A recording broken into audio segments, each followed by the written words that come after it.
Will your shop survive the virus? In this video, I want to go over some tips to stay positive, to keep your head above water, as well as some actual tips to keep your Etsy rolling strong in this time of uncertainty. If you're new to the channel, my name is Dave. Welcome back. If you're not, I do new videos all the time on Etsy, e-commerce, and personal success, so please consider subscribing. So let's jump right into it, everybody. The first things I want to go over are mindset, is your mindset, because, that is like 80% of your success most of the time.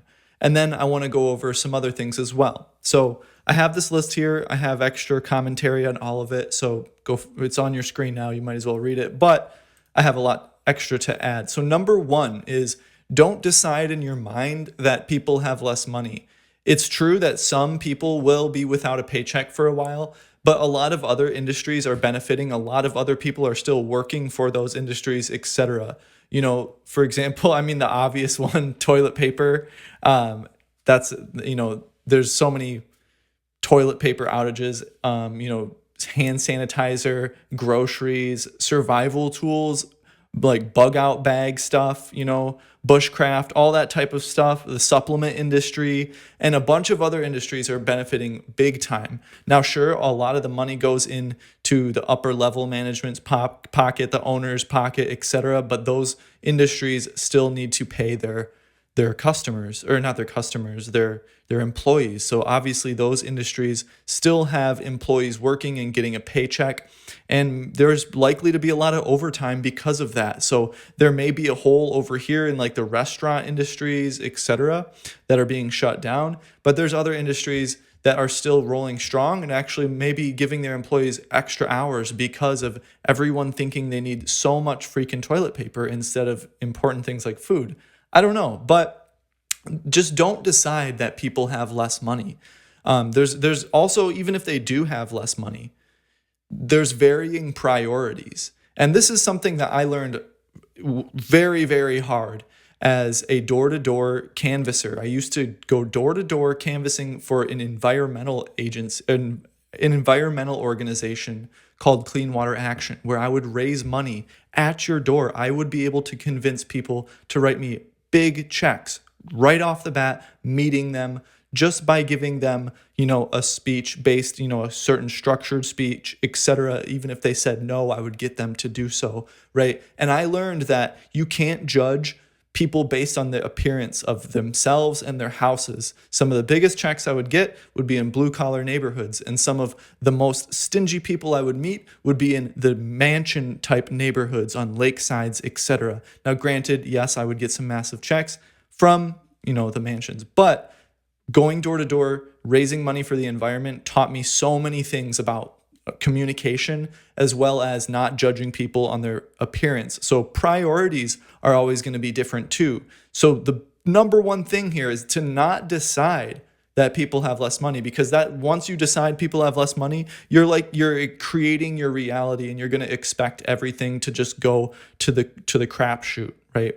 So that takes us to number two, is don't let fear take over your mind, because if it does, you're going to clock out. You're going to say, oh, people aren't spending as much money, and then you're going to stop working as hard. Now is not the time to rest. If you're part of my email list, you got this email where I said, now is absolutely not the time to rest. You do not want to be taking it easy right now, because if anything I've learned, again, from my Etsy career, is that concentrated, smart effort, not always, I don't want to give the impression that, working hard equals more money, because some of the smart, richest people in the world work the least amount, right? But when you can concentrate your energy and put more effort towards your business, then yeah, that's going to equal more money. And that is what I've learned in my Etsy career. So you need to be doubling down on your effort right now. You need to be working harder. And that brings us to number three. You need to keep showing up for yourself. You need to keep showing up for your customers. And if you think people will spend less, just that mindset, your thoughts create reality, the law of attraction, etc. If you're into that stuff, Yes, that's true. Your thoughts will create reality. If you think people are going to spend less money with you, guess what the universe is going to give you? Less money. But on an actuality note, you will start to stop posting on social media. You're going to stop marketing. You're going to stop working as hard in your Etsy shop, and that definitely will cause you to stop making money, even if there wasn't a crisis right now. So you need to keep showing up for yourself. So those are all my mindset points. Let's jump into the actual, what to do in Etsy, because once we're over, our mind, once we can get past the fear, we can, work better. You're never going to work your best when you're in a lower vibrational state with your thinking, right?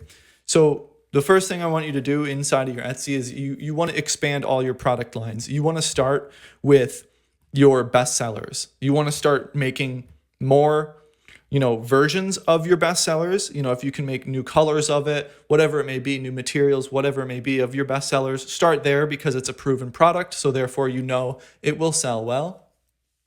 And make duplicates of those with different SEO, reaching out into new audiences. Number 5 here is, or number 2 in the Etsy section, number 5 on this list is to revisit all your descriptions. You want to go through all your descriptions and make sure that all answers or all questions are answered and that the descriptions are spruced up. Sometimes when I go through my descriptions, I realize that I misspelled something, or that I left something out, or that I just have something completely false in there that I didn't realize is for a different listing, or something to that effect. So go revisit all your descriptions. Then number 6 is to make some helpful infographics. If you have questions, if you have FAQs that are always asked in your, you see showing up in your messages all the time, make an infographic, which is, literally a image with info in it. That's what an infographic is. That answers those questions, so people don't have to dig in the description. They'll see it in the photos, because people look with their eyes first, and if they get a question answered right away in the photos, then that will shorten the product purchase path, therefore increasing your conversion rate, therefore increasing your rank. So there's lots of things to be doing. Everything that works as well. We'll make it the 6.5. Everything that works with your shop, do those things. But either way, do not slow down right now. Now you need to be doubling down on all of your efforts, on all your products, on your customer service, on everything. If you have an email list, of course, be marketing to your email list, etc. You know what to do. And all of my past videos go over so much of what to do, but the main message here is to not slow down because of a perceived recession or because of an actual recession, right? So number 7 is join my email list for helpful tips. I send out tons of helpful stuff in my email list. The link is in the description. If you're on mobile, you have to click the little drop-down arrow. I know on mobile you don't get to see the description, and a lot of people are watching YouTube on their phones most of the time. I know I do. But if you're on the computer, you can see the description. And join my Slow Sales Solutions program. It has literally everything you need to know to come out of a sales slump, whether it be now, in the future, in the past, present. Who knows? If time isn't real, then that moment as well. Who knows? It doesn't matter. The Slow Sales Solutions program has literally everything I've learned to increase sales, whether you're doing good or doing bad. And it's helped hundreds of Etsy sellers so far, and I guarantee that it'll help you as well. I'm releasing a free course in the next coming days, 5 videos, so definitely hit the bell notification to get notified of that. Please let me know if you have any questions in the comments below, and watch out for my next video in the coming weeks, coming days. I'll be posting a lot more here on YouTube to help everybody. Have a beautiful day.